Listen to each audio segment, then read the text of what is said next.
मनसे अध्यक्ष राज ठाकरे यांनी नुकतीच उपमुख्यमंत्री एकनाथ शिंदे यांची भेट घेतली होती आणि या भेटीनंतर राजकीय वर्तुळामध्ये मोठ्या प्रमाणावर चर्चांना उधाण आल्याचं पाहायला मिळालं। राज ठाकरे आणि शिंदेंमधील भेट ही आगामी राजकीय समीकरणांची नांदी आहे का अशाही चर्चा सुरू झाल्या होत्या। मात्र या भेटीबाबत मनसे अध्यक्षांनी स्वतःच स्पष्ट केलेलं आहे। माझं बोलणं झालं असेल तर मी इथे का सांगू? झालं ना, पण मी कॅमेऱ्यावरती का सांगू? हा आमचा अंतर्गत विषय आहे।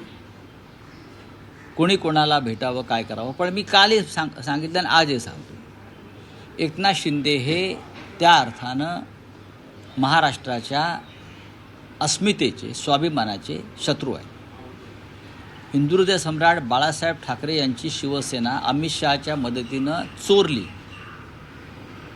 म्हणून ते महाराष्ट्राचे किंवा शिवसेनेचे प्रमुख होऊ शकत नाही। हा खटला कोर्टामध्ये आहे आणि तो आम्ही जिंकू।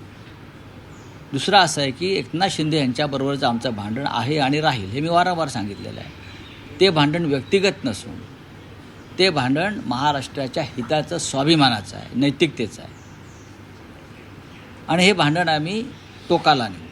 राज ठाकरे आणि एकनाथजी शिंदे यांची नंदनवन येथे भेट झाली आणि आग मात्र दुसरीकडे लागली। संजय राऊतांच्या भांडूपच्या नाक्यावर धूर निघायला लागला, कारण एकनाथजी शिंदे आणि राज ठाकरे हे दोघं भेटले की भांडूप नाक्यावर जळफळाट व्हायला लागली।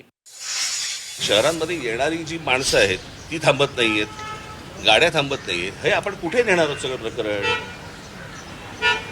आणि आज मागे हीच गोष्ट मी मुख्यमंत्र्यांना भेटून सांगितली होती, आठवते तुम्हाला? त्याच्यानंतर मी पत्रकार परिषद घेतली होती, तीच गोष्ट मी आता त्यांच्या कानावरती घातली। ही गोष्ट त्यांनी लगेच ताबडतोब त्या भूषण गगरांना फोन करून त्यांनी सांगितलं की काय करायला पाहिजे ते सगळं करा। मी जो गेलो होतो तो ह्या गोष्टींसाठी गेलो होतो, त्यांच्याकडे ते सगळे परत अख्खी फाईल दिलेली आहे, ती संपूर्णपणे त्यांनी त्या गगरांकडे पाठवली आहे। पुढचं काय होईल ते मला असं वाटतं गगरांना विचारा।